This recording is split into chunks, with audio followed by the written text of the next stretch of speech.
Two Cats and a Mouse. Today we're going to be talking about one of our favorite subjects of all time, food.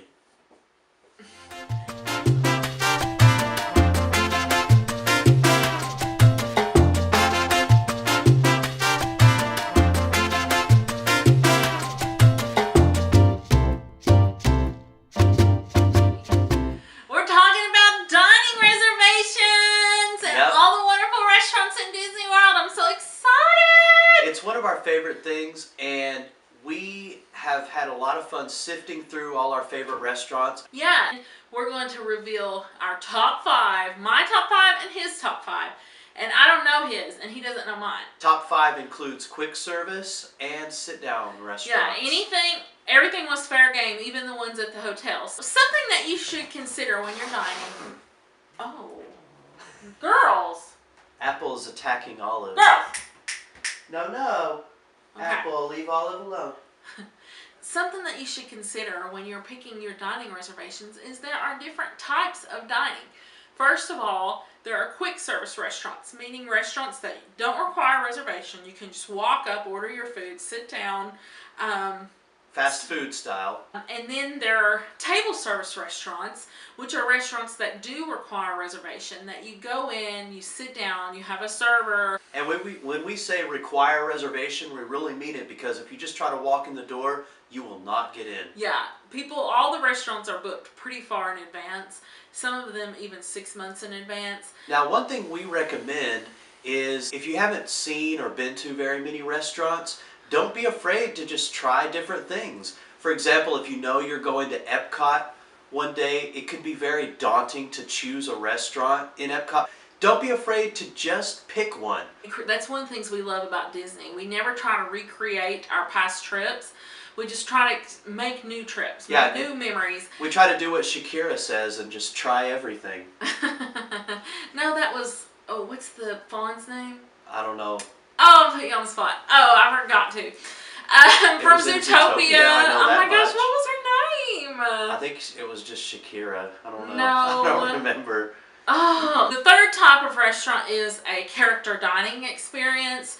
So at a character dining, it's a great opportunity to see the characters because a lot of times if you go to the park, the characters are kind of in designated locations. You have to wait in line and then you get your moment with them and your photograph and then you move on. But the dining experiences, you're at your table, you're having your meal, and the characters actually come around to you and let you take pictures, let you interact with them, and they come one by one, so it's really cool. Highly, highly recommend a character dining. And it may be better too for kids that are a little nervous about meeting the characters. Nobody's really rushing you or anything. One recommendation that we have about dining is if you can eat during the off times, there may be less crowds. For example, maybe eat a late breakfast like 11 o'clock and then maybe don't eat lunch until 2 or 3 in the afternoon, because that's when less people are going to be in the quick service places. And ride your rides during their traditional dinner time, so that's kind of cool. Another thing is there are some fantastic chef restaurants in, the Disney World area, in Disney Springs, for example, or in the Swan and Dolphin Hotel. I've had the opportunity to go to the Blue Zoo, which is a Todd English restaurant, and it was amazing. I know there's a Morimoto restaurant. There's a, what's the other chef we ate at Disney Springs? I can't remember his name. It was, there's also some highly themed restaurants. There are ones where... There's a restaurant in Disney Springs called T-Rex that immerses you in a Jurassic environment. And there's also some experiences with some really, really good food. Yes. Really nice restaurants. One that we have not been to, and I'm forgetting the name once again, but the one in the Grand Floridian. 1800. No, the really fancy one. Oh, it's like a name. It's like Todd and something. We might have to film that part again when we think of it. And one of the ways that we ranked our favorite restaurants, we took into account the quality of the food. But not only did we consider the actual food, we considered the atmosphere of the restaurants, didn't we? Yes. The type of service they have, and we considered the location of the restaurant and price. And I personally considered some nostalgia from our past. Yes, emotional attachment and memories and things like that. We recommend just trying something. Just get out there and... Whether you're a predator or prey. We are not in Zootopia. Speak for yourself. I'm really excited about this. We're going to reveal our top 5 one at a time, and we have not seen each other's top 5. Yes. So. Okay, so pick up your number 5, Evan. Number 5. Les Halles Boulangerie. What is that? The Brown Derby. Yeah. I love that. The Hollywood Brown Derby. Yes, in Hollywood Studios. My choice, Tiffany, is the bakery in the French Pavilion of Epcot. Oh, okay. That's why I can remember. The reason I picked this bakery in the French Pavilion is because mostly the food. It's tucked away back in the corner of the French Pavilion, and if you're just casually walking through, you will miss it. We walked in, we had no intention of eating at that moment, but we went in. It was so gorgeous. The food, was it not beautiful? It was beautiful, and it was truly like French. I mean, we had a pumpkin soup. Yes. It was a savory pumpkin soup in a bread bowl. It was delicious. We had, and it's better than it sounds. And also had delicious desserts. And they had a creme brulee that we didn't try, but we could see it behind the case, and it was beautiful. We did have some kind of chocolate thing. Yeah. And we had like a little pastry thing. And I chose the Hollywood Brown Derby. Okay, the Hollywood Brown Derby is in Hollywood Studios. The reason I chose it is because it is a very sort of, I just use the word fancy restaurant that you can go with your honey, with your spouse. It is just beautiful food. It's also a replica of the original Brown Derby in Hollywood, which no longer exists, that all of the stars came to, and they would draw their caricature and put them on the wall. So there's celebrity caricatures everywhere. And I think they kind of did the interior decor like the original Brown Derby as well. Yes. The noodle stew, it was noodle bowl or noodle stew. It was literally like the best vegetarian thing I think I've ever eaten. I had the Cobb salad, and it was mind-blowing. That's my number 5. Yay. Number 4. Columbia Harbor House.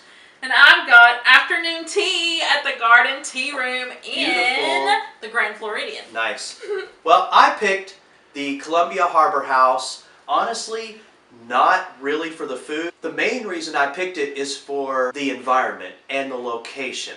It's nestled near the Hall of Presidents in the Liberty Square area, and it's near the Haunted Mansion.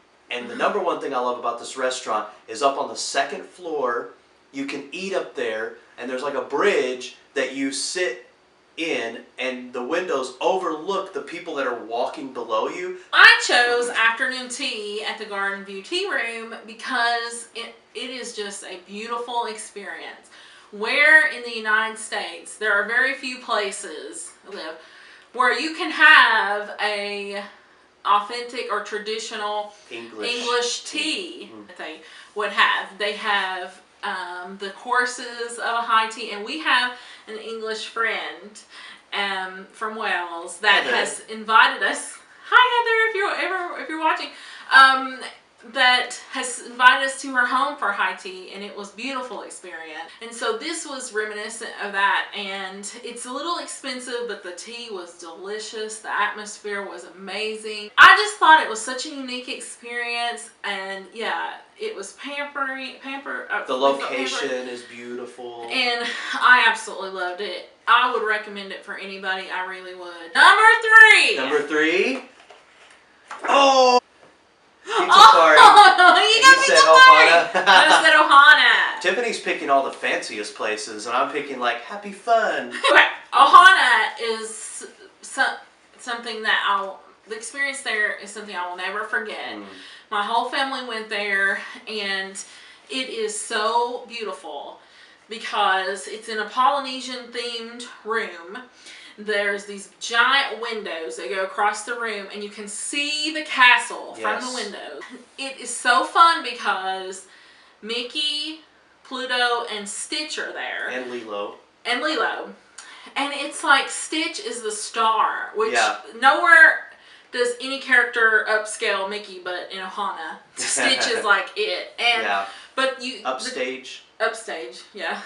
The kids or adults get to do a little parade around to the Hawaiian roller coaster song, and the food is delicious. I mean, it's regular breakfast, but they have Hawaiian friendship bread, and they have this special juice. It's like papaya juice mixed with some other juices. And Ohana means family. It's very special to us too because we had our family member there that has now passed away, so it's a very nostalgic for me too. Strong attachment. And I just love it. You eat there, then you hop on the monorail at the Polynesian, go into the Magic Kingdom. It's a great day. Yeah. I chose Pizzafari, which is in the Animal Kingdom. If you're not familiar with it, when you go in the Animal Kingdom, in the entrance, you can go left or right. If you go left, it's right there near the entrance. Now, Pizzafari just recently went through a refurbishment. We have not been there since they refurbished it. I heard they actually made it a little smaller and maybe attached another quick service place right next to it. Yeah, we don't know. Because part of the reason we loved it was because it was giant in there. I love it because they have these beautiful, colorful murals up on the wall. They also have breakfast, which is really cool. And I love their pizza. It's very simple. It's just little tiny like personal pizzas. You get a salad with it. But you go in, it's quick service, you order it, you sit down, you drink with the paper straws that they have in the Animal Kingdom. You enjoy it. It's just beautiful. It's just all around beautiful. And it's inexpensive too. So you don't have to, break the bank. Yeah. So. Number two. Cinderella's Royal Table. And I have Sanaa. I chose Cinderella's Royal Table because where else can you actually eat inside Cinderella Castle? It's absolutely beautiful. You go in, the first thing you do is meet Cinderella and have your picture taken with her. Then you go up to the dining room, you eat, and I'll say this about it as well. The food is actually very good. It's a pricey place to eat, but the food is very gourmet, wouldn't you say? Yes. I will also love Cinderella's Royal Table. I think that I liked it better for dinner. It was extremely romantic for dinner because the lights outside where the carousel are twinkling, and the windows in Cinderella's Royal Table are stained glass, like a castle. And every time we've gone there twice, and every time there have been proposals while we're there. Every time. And you get to meet the princesses one by one. And they make a special announcement for each princess over the intercom. It's like a pre-recorded thing. Ladies and gentlemen, Snow White. Really magical and beautiful and romantic. And we've also gone for breakfast. I think that breakfast is really nice, and especially if you have children, that would be really fun. Yes. But for a couple with no children, dinner is it. So Sanaa is... it's so beautiful. It's one of the only dining experiences, I think the only one that I've... Evan. I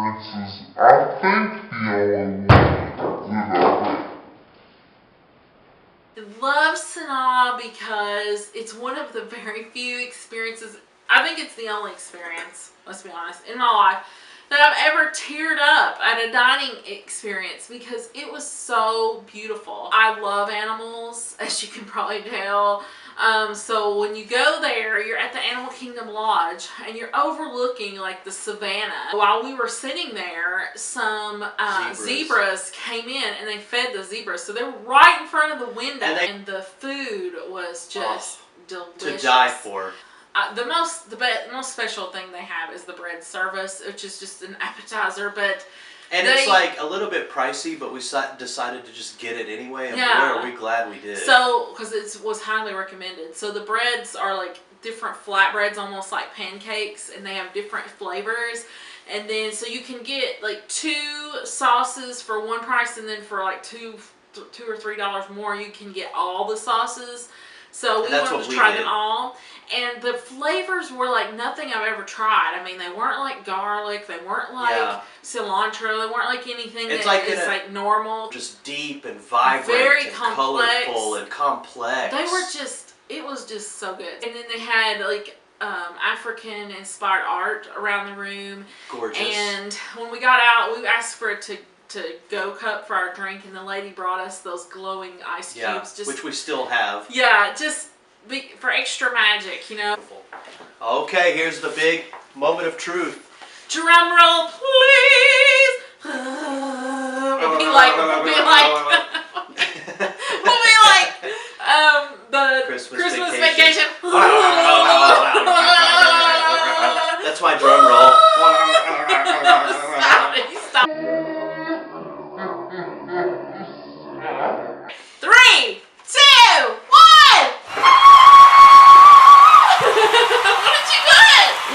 Sci-Fi Drive-In. I should have known. Cinderella's Royal Table. I'm sorry I stole your thunder a little bit because I had it at number 2. Well, I get to talk first since we already. This was just, to me, there. Like Evan said, there is nowhere in the world you can go and eat in Cinderella's castle and be a guest at Cinderella's, place and just be there. For me, that is why it's number 1, folks. Sci-Fi Drive-In. I absolutely love this place. It's in Hollywood Studios, so that's the location of it. Just to tell you a little bit something about me, I love movies, and I love older movies, and I love kind of cheesy 50s movies like Mystery Science Theater 3000. So I like that kind of cheeky stuff that's nostalgic and 1950s. And the Sci-Fi Drive-In, I dare say there's no restaurant like it on earth. You have to have a reservation first of all, but what it is you go in, and keeping with the theme of Hollywood Studios, it's all about movies. A cast member leads you back this hallway, and when you go in the restaurant itself, you are immersed in a fantasy version of a drive-in movie in the 1950s. So they have stars up on the wall. You actually sit in this dimly lit car, and they have this sci-fi movie theater screen in front of you, and you're watching this screen as you eat, and they loop old movie trailers from the 1950s that are like in black and white. All the food there is 1950s drive-in themed food. And back when I ate meat, one of my favorite foods in all of Disney World was this burger that they have at the Sci-Fi Drive-In. It's a grilled burger. They put sauerkraut on that, and then they split a hot dog in half and put that on there too, on the bun. And it sounds weird, but it is absolutely delicious. We want to say that we are at Disney World right now. So follow us on Periscope. Yes. If you don't have Periscope, sign up. And what it is we will have some live feed, which is going to be really cool. And so just follow us. Periscope is a free app owned by Twitter. It's at 2catsmouse. And so it's going to be really fun, and you can log on and you can share comments with us. You can walk around the parks with us, through our phones. We'll just be walking around. So, really excited. And thank you so much for watching. We just cannot describe how happy we are that all of you guys are watching, and keep it up. We really appreciate it. And we love all of you. We love Apple and Olive. We love Mickey. We love Jesus. Thanks for watching, everybody. Thank you. Bye. Bye.